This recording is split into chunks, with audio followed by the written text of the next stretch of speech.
but some match we so na a tester for team and our coach a friend Xabi Alonso say in terms of say the back near against the wall a kwan ben so and obefa so aye no normal in a situation who expect who say ubewom no Xabi Alonso and normal ben and abeye e de abo team no going forward and no na a red card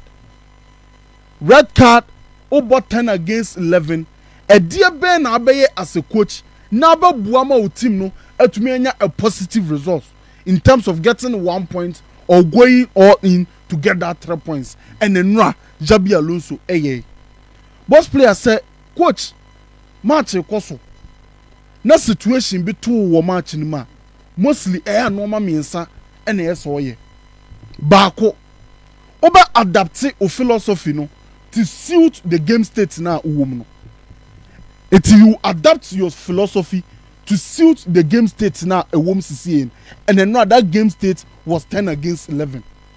2, you change your entire philosophy.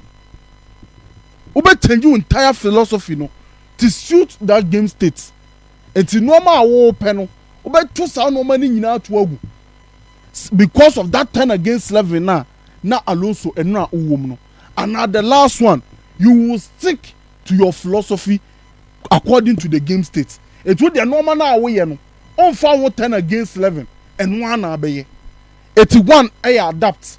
Obesa normal kakra bi our philosophy nim because of that 10 against 11 no. Mienu change. What's the same bia because of that 10 against 11 no. And the last one no you are sticking to that philosophy. What the own found 10 against 11 the obeye na abeye. Sa normal miensa we and a 2 in a game as a coach utumi. The best coaches no they adapt or stick, they don't change. On that adapt your philosophy no and now they will stick to their philosophy, they won't change anything. Adapting here, you are making some small adjustments be to that game state. It's a first no now person oppress high, but because of that situation now no, they say you have come in the mid or low block, you are adapting to the situation. It's best managers they adapt or stick. First now press high. 10 against 11 is still now there over press high. You don't care. And when a characterize a best manager and then no Alonso show you. Say no matter the situation, no, he is not going to change the principles, no, but rather adapt it to the principles, no. Now to me about team no, I'm a positive result.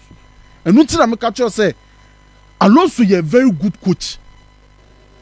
The philosophy near correct. The ideas near correct. Or you so good structures in and out of possession. Or you're proactive.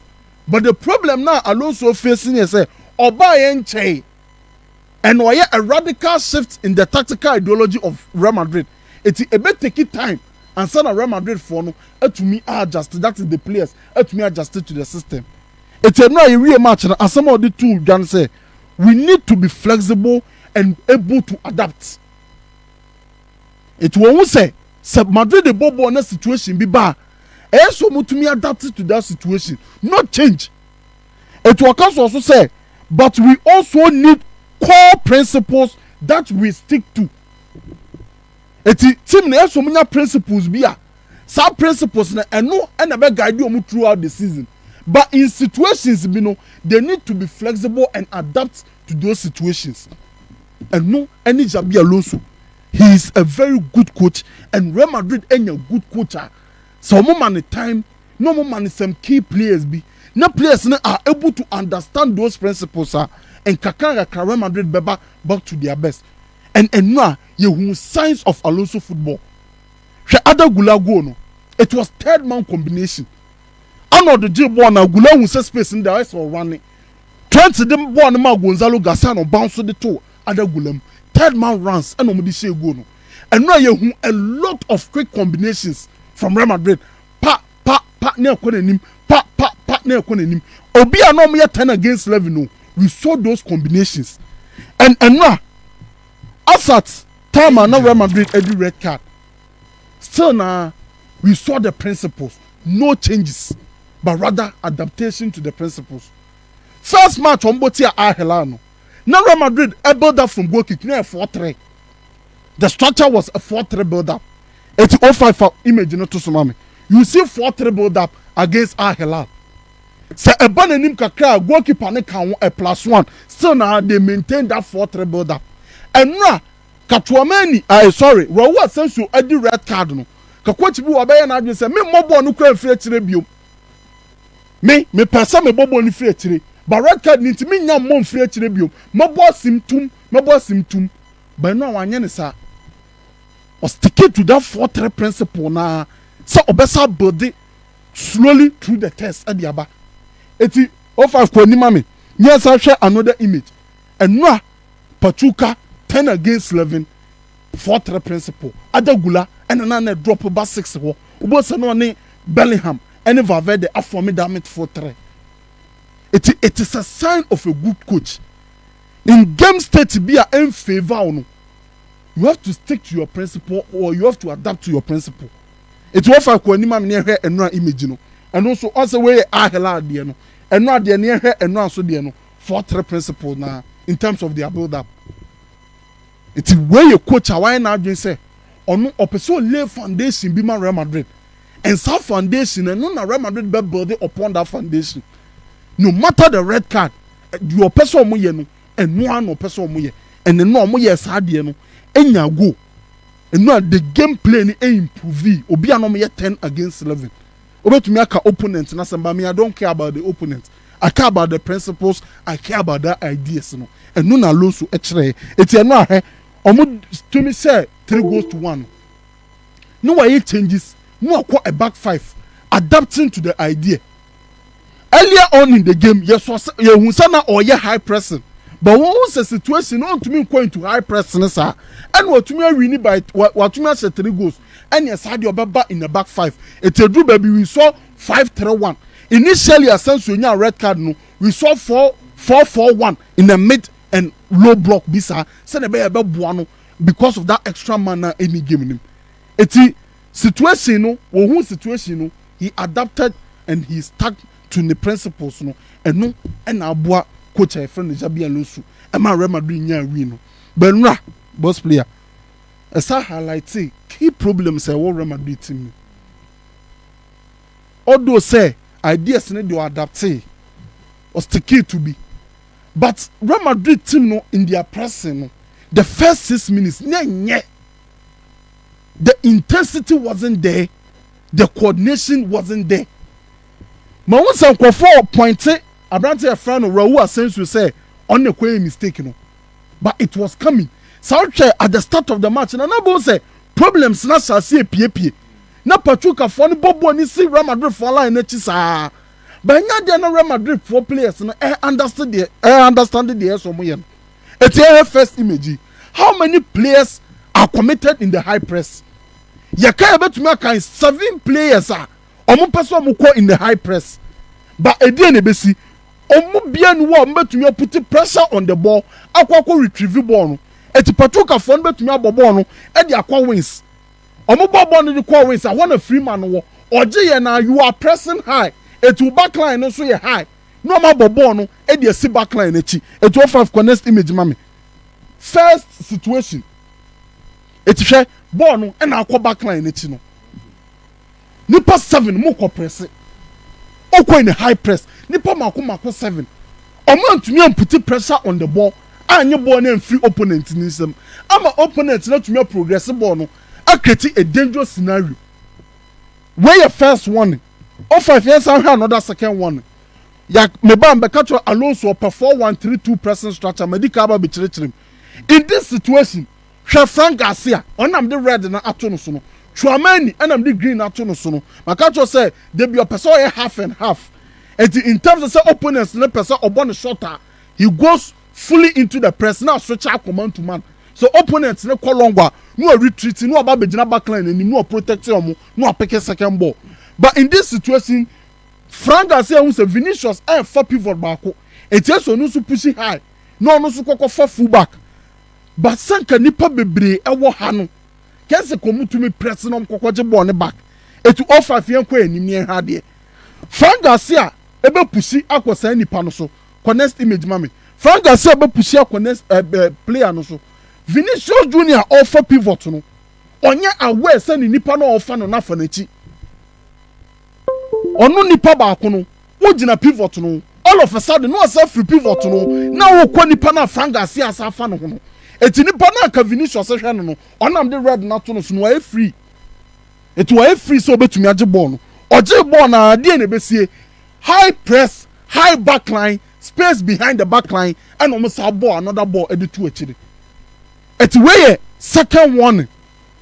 Real Madrid are going to a high press without intensity, without coordination, understanding in what.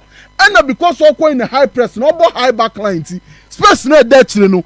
If you are able to bypass the first line and second line of the press, problem about it is Pachuca bypass the first line, second line. No the ball no call in 10 no more ball, no the best line in the Another example, mama, 2 examples within the first 7 minutes of the game. Another example, soon a boss player sad as soon 4-1-3-2 press to a many and that one. But the one say who say pivot back a free at the hole. Some pivot and carry to a many player, no Dean Weisen. Dean Weisen look also free back line him. No baba pressing obi wo hosa because of free back line him our just player and our just space our back line him kakraka. It is the voice in the America step up abasa player no coordination in ho. It works a communication koso. Dean Weisen o baba first player to many will quickly retreat na kwakosha back line netri asa to kro no. Ono so anye sa ade no. It wo fa fian kwa anim na hwede ebesie. Space kakraka baba be to back line nim. It is baby Dean Weisen apie. So now Real Madrid with nipa na wa nimu na omo committing the high press no. Oman to me on put pressure on the ball and regain the ball no and almost oman to me on disruptive build up. It is space now about them no player no able to me for space in near ball no at mu 1v1 Asensio ebe kwakoye red card. Eti match ne die although say on the ball Real Madrid improve but the pressing no still na ati say ayesa Alonso ehwe no mayi say Alonso ant me ahwe sa no na ati say ni proactive football na opese obo no M1 because opese obo proactive football opese okura ball no ese okura ball na so ulusu ball na eso tumi kwata ake na akwaje and so want to me apply relative pressure on opponent build up and kwaje ball no emfiri ni nsam dia ebe how and all press high so a ulusu high back line and in Europe quality no was through bebre e bia ka other team bia commercial Real Madrid by 2 or 3 in that first 7 minutes because of that space now near the mobile line no echino anyhow uncoordinated and how an intensity no e mo pressing them esisa but ball match no will be a body in Weisen abaso. The guy is a fantastic player, short passes, long passes, carrying the ball, baiting pressure, the positional game no was through and ability so to make defending in wider areas no boss player I was through bebre it will find many examples in be near radio e kwa be to me afa ball no e dey free ni back line nim e dey anante owi anu say out pass e dey ato breaking lines obetu me agina baby bako no switch play. The guy is a fantastic player and this is a player as a Real Madrid for no et me settle here obeboa and Alonso ball no bebre we baby afa ball no dey free will release Vinicius Junior through. Mama, another example. Obia left center back were right footed. Ka angles never restricted for him, but not Dean Weisen. Obetume using the left foot in their stretching. Obetume using the right foot in their ball by shifting the ball quickly to that right foot. It is another example. Then right and one switch ball no Edia Vinicius. Yankwe nim. Obetume carry ball na side their 4 bi ho. Abe release pass Edia kone nim. Obetume jina ne hona no breaking lines. With one pass per no breaking lines no Eddie Ababe find you obia or you higher up the pitch. That is how good the guy is. And it is not just on the ball, off the ball, the interceptions, the ability to defending wide areas, the duels, and also the area presence. No, I think say about Real Madrid yepa. It's a fantastic say Real Madrid to me and your first win under Alonso. You ever heard the normal besiako, but Alonso improve on more pressing because a normal and shada and koye. Man City so say 6. Na I think say ya didi Alonso won komo Liverpool akoto from Vit but Man City team now boss play omo one team na no dey. And now ohwe omo first 11 now omo boy na. Bernardo Silva, Gundogan, Echeverri, Matheus Nunes, Erling Haaland, Nico Gonzalez na ball 6. Echiro, Akanji, Vardio, any abrate friend Ryan Etunori, Kusanov, and ball 2 and Ortega at their pony. So I shot this starting 11 na. Players are starting bench na any players ketwa. Phil Foden, Rodri, Oscar Bob, Ruben Diaz, Ryan Cherky, Martinelli, Ederson, Nathan Ake, John Stones, Victor Reyes, Jeremy Doku, Tijani Reinders, Savino, Nico O'Reilly, Omar Mamouche. To say, last season, not only injuries, Manchester City pa, especially our mobile client. Until January, to players, shame. Almost sounds so move 15 so a week, and also almost strengthen. Almost so move fullback once a week. It's already it's no real shame, and on Newcastle so mo Livramento and so about shame. It's Manchester City build a squad not just about the first 11 but also reserve players no. It's not see you be free first 11 him no be baby shema or bet to replace player and now be man 70 to 80% of the quality of the starter and no na Man City for AM ye ni nko ho sa but the players na Man City for one I expect them so to me and improve on last season omo performance no omo mind etumi asa competing for the league. They how one or more physical floor no form because I won't press it. Now the Ryan check money be lead the person be hard drink. It's a of fuck when be no improving that physical floor. So Bebo Rodri ni Nico Gonzalez Abu Martin said it will be better. A bit compensating for a brighter friend Ryan check in terms of say or starting because Ryan checking off the ball he's not up there but on the ball no and the oya there pa. It's a thing say Man City for a squad no more building no. Yeah. And umbe to me back umbe to me a compete and a people line this and so about shame former Georgian Klopp assistant no or by any who in society or Man City pressing him all of a sudden Man City I shall say you so hybrid pressing be and then now we go back who say it was as a result of high press and we regaining ball right check go no it line this and so bano or be improve Man City pressing and last season teams need breaking it down easily no or be improve that pressing no with new ideas. It's your who in almost 2 games or more against WAC and also against RIN. It's a thing say, to my friend Man City, so gradually or more pekia, Bibia able to me fine and more. But lastly, no NBA finals and also also. They say a real season no, into off season 1 year way. Trade being so 1 minute. Yes, trade being so so. You didn't want some baby to Kevin Durant or Free Sans Aqua Rocket. And also the mobile baby to but Oklahoma City Thunders and Ra. OKC. Omutumije NBA. It's a no and that's no. Shai Gilgeous Alexander, Jalen Williams, Alex Caruso, Isaiah Hatchenstein, Munina, Etumije. In 205, Yanko pictures, no be squad in Nina Obia, a crow crane, your Mokromo trophy. Or Matumi Aje. Omutra Indiana Pacers. By 4-3. It's game 7. And Omutumi Eddie Winnie, Ewo Muankasa, Omo home court. Until no any GN was through ye pa, Oklahoma. And coach Mark Diagnot on a AJ NBA Cup at the Amomo for the first time as a coach, Afi and Watumi Ajibi. And player Obia Bona Basona ASI. Regular season on a air scoring champion, averaging over 32 points per game.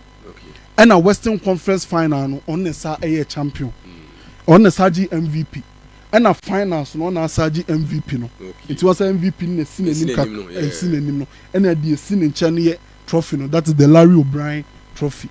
It's OKC for no, to me, AJ NBA trophy. Many Ajamopa because Omunya squad be a man fan near Hadrian, Westbrook, Kevin Durant, most of time. No, KD free walk Golden State Warriors. No, as she omu ye pa that squad no.